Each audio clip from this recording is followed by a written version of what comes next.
Good evening, wonders of the night, and welcome to the Nocturnal Nook. I'm Lady Moonveil, and tonight for our very first story, I have three objects here in front of me telling the stories of three souls who thought they could outsmart fate. They believed magic could bring them happiness, but the shadows remember a simpler truth. Some things carry a toll that cannot be paid in gold. Let us begin our very first story with the monkey's paw.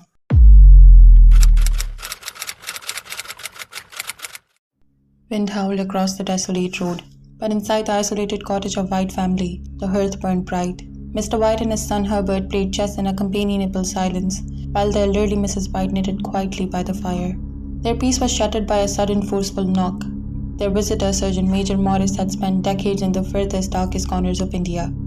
As the wine poured, Morris produced a small, grotesque object from his pocket, a dried, mummified monkey's paw. An old faking mistake, Morris muttered, had placed a spell on it, to prove that fate ruled people's lives, and that those who interfered with it did so to their great sorrow. It would grant 3 wishes to whoever owned it.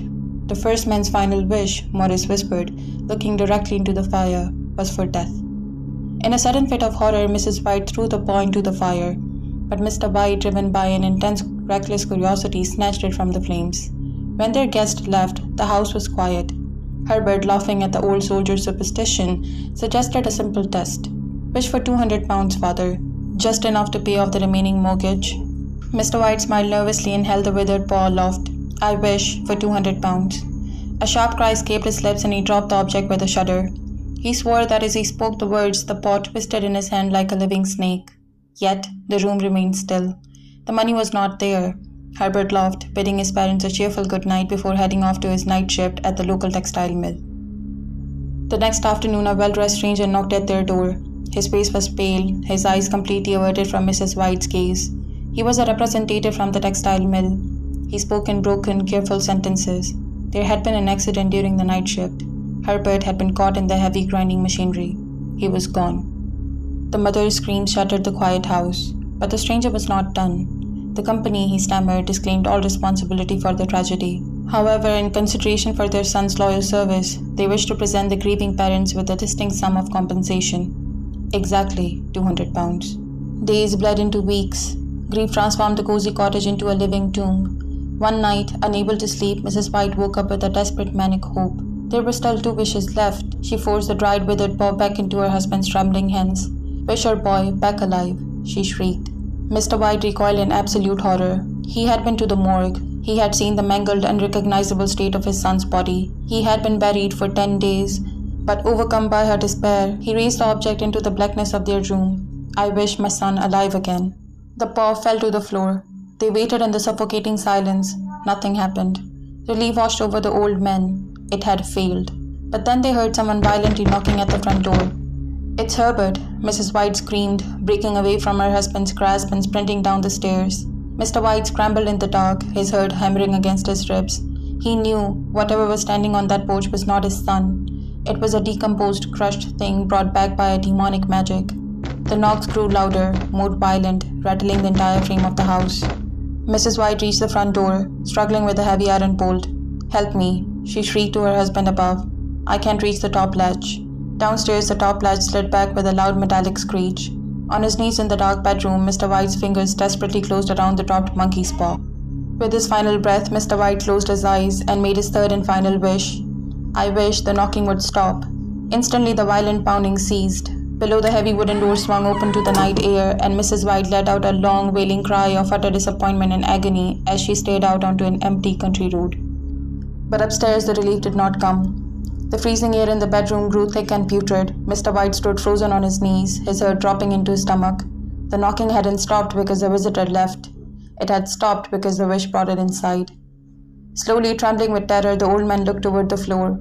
In the silver moonlight, a second shadow stretched out from behind him. A towering, misshapen and broken entity was standing right over his shoulder in the dark corner of the room. Before Mr. White could even scream, a cold, mangled hand reached out of the dark toward his face. Downstairs, Mrs. White called out for her husband, but there was only silence. The country road remained empty, with only the flicker of the distant street lamp casting long, hollow shadows over the quiet mud. A tragic end for the White family. They thought they could command the strings of life and death, never realizing they were merely dancing for a demon. But tell me, what if a cursed object didn't require an immediate tragedy? What if it gave you everything your heart ever desired? Wealth, love, power, but held at least over your very eternity. Let us escape the cold rain of England for the shores of Hawaii. Even in paradise, the devil knows how to package a beautiful bargain. I invite you to look inside the Bottle Imp.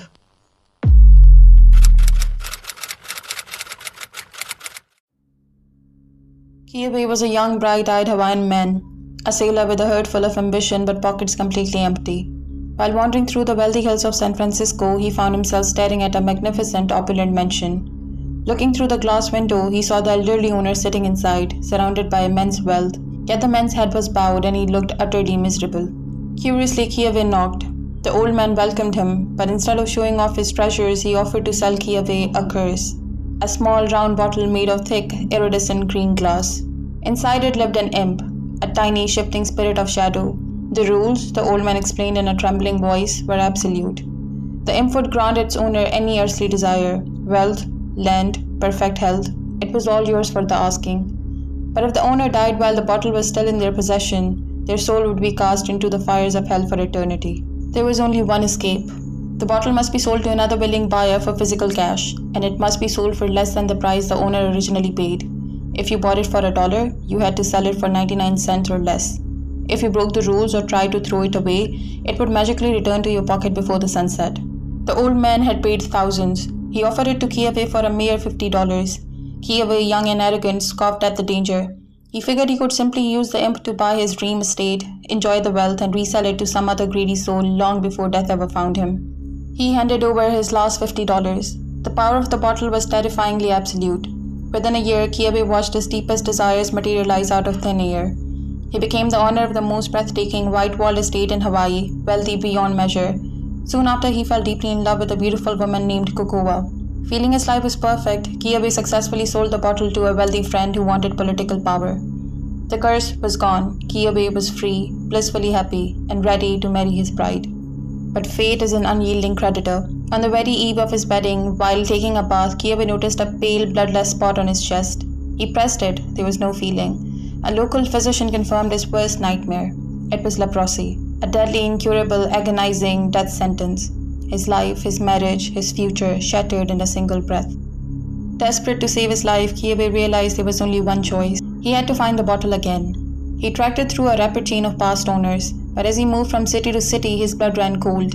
The bottle had been resold so quickly out of sheer terror that the price had plummeted to near zero.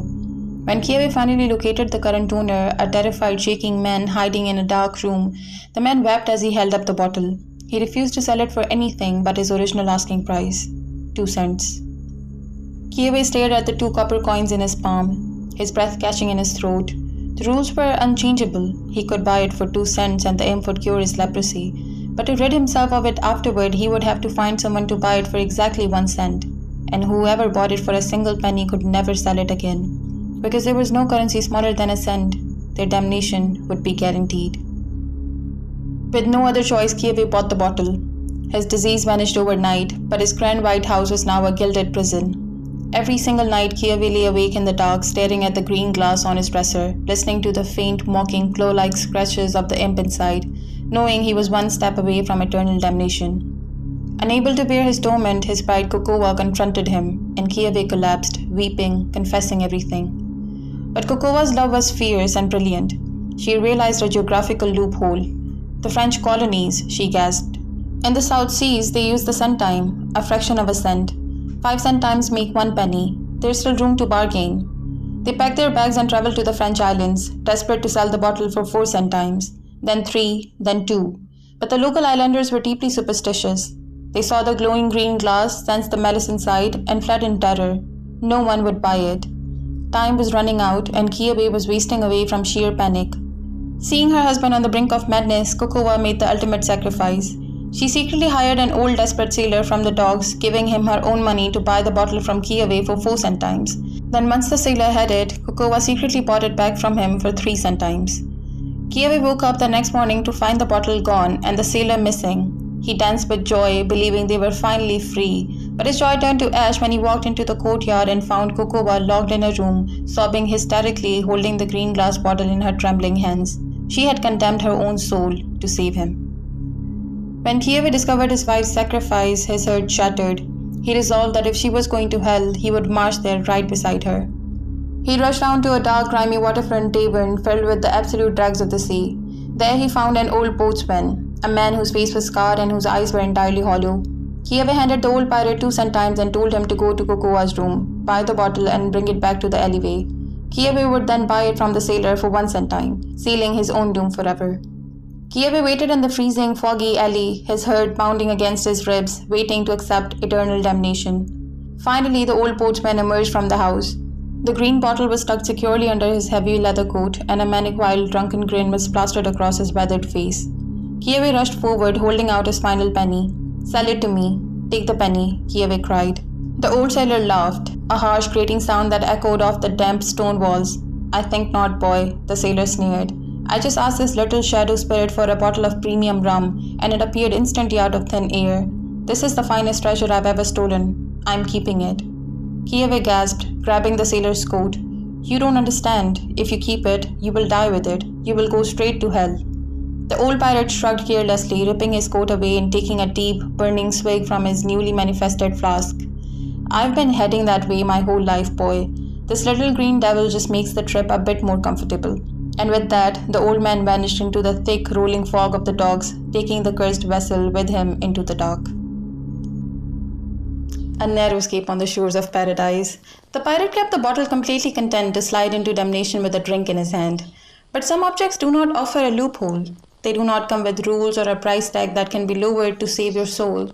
Some things are simply prisons, built to hold a malice so ancient, so pure, that it poisons the very air around it the moment the seal is broken. Our final tale tonight takes us away from history straight into a quiet modern college town, where an innocent online auction purchase brings a long-forgotten nightmare into the present world. Let us break the black wax off the Dybbuk Box.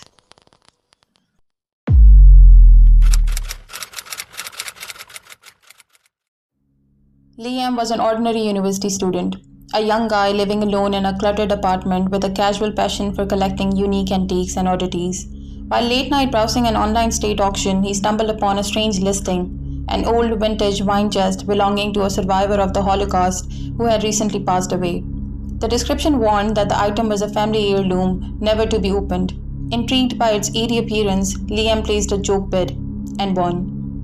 When the heavy wooden box arrived at his apartment, the air in his kitchen immediately changed. A strange thick metallic smell filled the room like old copper coins mixed with stagnant rotten water. Driven by curiosity, Liam took a pocket knife and sliced through the thick black wax, sealing the lid of the small chest. With a sharp dry crack, the lid pried open. Inside lay a bizarre, unsettling collection of items. 2 1920s pennies, a lock of faded blonde hair tied tightly with a string, a small granite statue engraved with Hebrew letters, and a single dried rosebud. Finding nothing of real monetary value, Liam shrugged, closed the chest, and placed it on his bedroom dresser right across from his bed before turning out the lights. He had no idea he had just broken a prison door. The horror began that very night. Liam woke up abruptly at precisely 3:33 a.m. He tried to roll over, but his arms and legs were pinned down by an invisible, suffocating weight. His body was completely paralyzed. The temperature in the bedroom had plummeted into a freezing, bone-chilling cold, and the air smelled violently of rotting sulfur and ammonia, a scent so putrid it made his eyes water. He tried to scream for help, but his vocal cords were completely dead. As his eyes desperately adjusted to the dark shadows of his room, he looked toward the dresser. Crouching in the corner right beside the antique box was a gaunt, impossibly tall shadow. Its limbs were unnaturally elongated, bent at angles impossible for human anatomy, and where its eyes should have been, there were only 2 deep, hollow pits of absolute, pitch-black nothingness. The entity stood up slowly, its joints popping with a sickening dry crunch that echoed in the quiet room. It took one agonizingly slow step toward his bed, staring down at him with a silent, heavy malice. Just as its shadowy clawed hand reached out to touch his face, Liam snapped out of the paralysis, gasping violently for oxygen. The room was instantly normal.